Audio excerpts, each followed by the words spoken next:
he pressed stop before I even got through the first line. He's like, you sound too whiny. I'm like, okay. And he's pressed stop, you sound too angry. He's like, okay, Phil, picture, it's like your dad. Like, do you have a good relationship with your dad, Phil? I was like, yeah.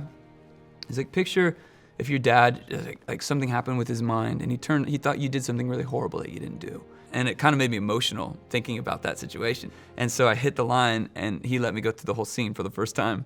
And I looked at him and was like, was that good? He's like, I kind of felt like I heard David just now. Again, I've never voice acted or acted in any way.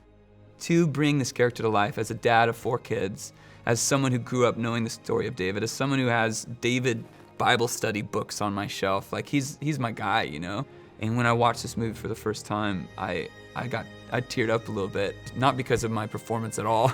Honestly, I was like, am I the weakest link in here? Because everybody's so incredible in the movie and it's all these amazing actors, incredible animation. But just the fact that I got to be involved with something where people cared so much about it was so moving to me. One of my favorite stories from the screening, at the end, the little boy in front of me turned to his mom. He said, is that really all in the Bible? Is that really what God did?